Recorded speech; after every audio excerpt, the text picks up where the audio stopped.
Moscow पर हमला हुआ तो युद्ध महाविध्वंस में बदल गया।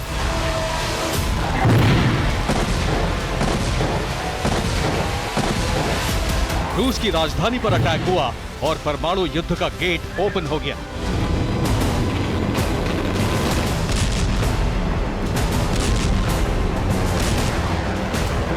अब पुतिन को रोकना असंभव है।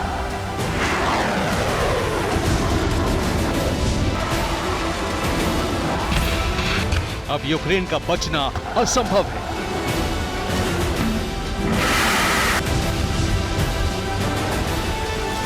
अब एटमी तूफान को रोकना असंभव है।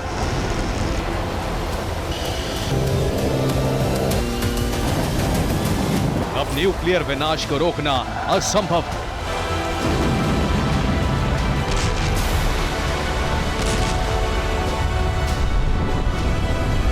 पुतिन अब ऐसा विध्वंस करने जा रहे हैं जिसकी कल्पना किसी ने नहीं की होगी।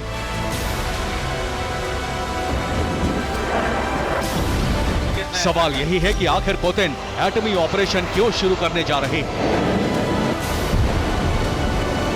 जवाब जानने के लिए कुछ घंटे पीछे जाना होगा। 30 मई 2023।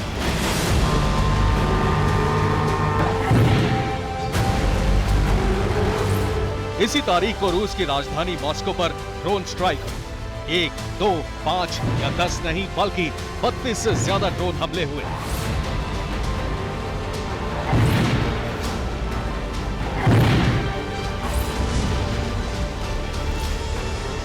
सीरियल ड्रोन हमलों के बाद पहली बार मॉस्को में खतरे के सायरन गूंजने लगे।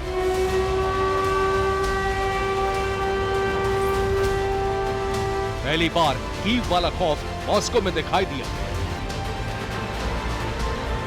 पहली बार रूस की राजधानी में रहने वालों को अंडरग्राउंड मेट्रो स्टेशन और बंकरों में छुपना पड़ा। 15 महीने में यूक्रेन युद्ध मॉस्को तक पहुंच गया। रूस की डिफेंस मिनिस्ट्री का दावा है कि रूस ने ज्यादातर ड्रोन्स को मार गिराया।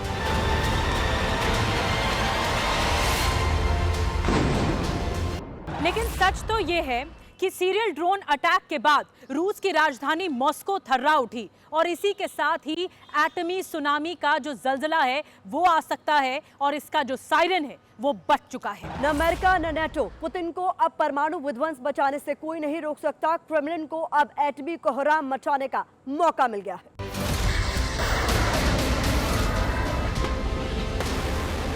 इस मौके को पुतिन जाया नहीं जाने देंगे। मतलब ये कि एटमी जलजला बहुत निकट है। विश्व विनाश का काउंटडाउन शुरू हो चुका है।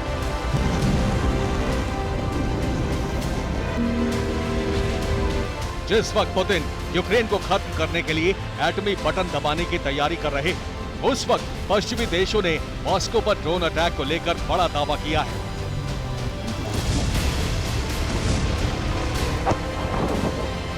नेटो की थ्योरी के मुताबिक मॉस्को पर कीव ने हमला नहीं किया। मॉस्को पर खुद पुतिन ने ही हमला करवाया। दावा है कि असल में ये रूस का फॉल्स फ्लैग ऑपरेशन था। ऐलान किया जा रहा है कि पुतिन को न्यूक्लियर हमले के लिए मौका चाहिए था, इसीलिए रूस ने मॉस्को में फॉल्स फ्लैग ऑपरेशन चलाया।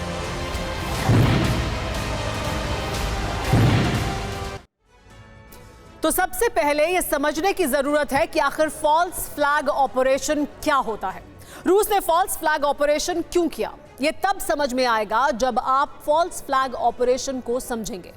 फॉल्स फ्लैग ऑपरेशन एक ऐसी सैन्य कार्रवाई होती है जहां एक देश चोरी छिपे जानबूझकर अपने ही देश में हमला करवाता है और दुनिया के सामने कहता है कि इस हमले को उसके दुश्मन देश ने अंजाम दिया है।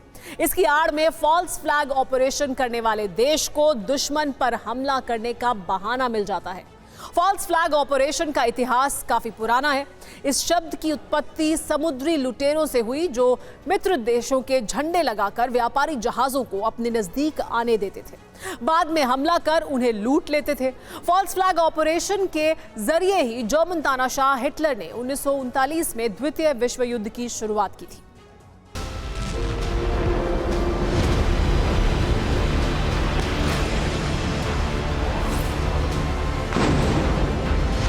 तो दावा यही है कि पुतिन को यूक्रेन पर परमाणु प्रहार करने का बहाना चाहिए था,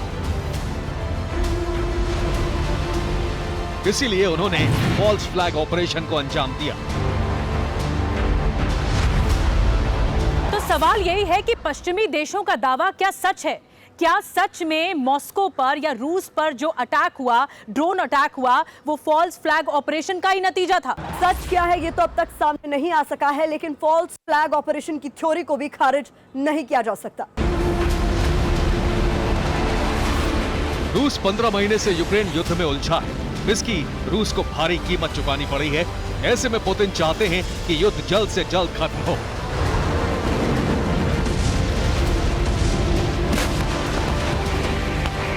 आशंका है कि रूस फॉल्स फ्लैग ऑपरेशन के जरिए यूक्रेन पर एटमी हमला कर सकता है। हमले के बाद रूस दुनिया के सामने ऐलान करेगा कि उसने जवाबी कार्रवाई की, क्योंकि यूक्रेन ने रूस की राजधानी पर हमला करने का दुस्साहस किया।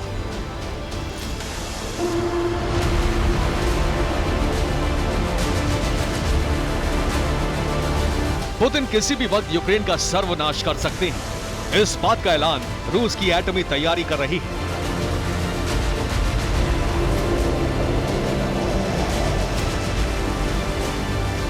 रूस के पास यूक्रेन पर 3 दिशाओं से परमाणु हमला करने की ताकत है। रूसी परमाणु मिसाइलें यूक्रेन के पूर्व, उत्तर और दक्षिण में मौजूद हैं। रूस ने अपने परमाणु हथियारों को पूर्व में मुख्य भूमि के अलावा उत्तर में बेलारूस और कैलिनिनग्राद में तैनात कर रखा है। इसके अलावा परमाणु मिसाइलों से लैस रूसी पनडुब्बियां यूक्रेन के दक्षिण में काला सागर में गश्त लगा रही है। ये सभी हथियार पुतिन के एक इशारे पर यूक्रेन में कभी भी तबाही ला सकते हैं। रूसी फौज बेलारूस में स्कंदर मिसाइलों से वॉर प्रैक्टिस कर रही है, ताकि पुतिन के आदेश के बाद यूक्रेन पर भीषण प्रहार किया जा सके।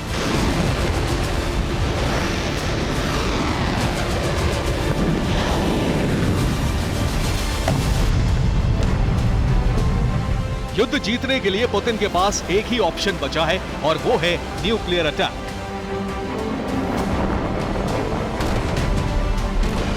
पुतिन पर एटमी हमले का दबाव लगातार बढ़ता जा रहा है। क्रेमलिन के साथ साथ रूसी डिफेंस एक्सपर्ट्स और मीडिया यूक्रेन पर लगातार एटमी एक्शन की मांग कर रही है। 1 साल बाद रूस में चुनाव होने वाला है, इसलिए मॉस्को में हुए ड्रोन अटैक को लेकर पॉलिटिक्स भी तेज हो गई है। पुतिन के करीबी रमजान कादिरोव ने ऐलान किया है कि वो मॉस्को पर हमले का विध्वंसक बदला लेंगे। इसके साथ ही कादिरोव ने रूस में मार्शल लॉ लगाने की मांग की है। तो सवाल यही है कि क्या पुतिन देश में वॉर इमरजेंसी लगाने जा रहे हैं, ताकि फुल स्केल मोबिलाइजेशन किया जा सके? इस बात की संभावना इसलिए भी है क्योंकि बिना इमरजेंसी लगाए फुल स्केल मोबिलाइजेशन मुमकिन नहीं है।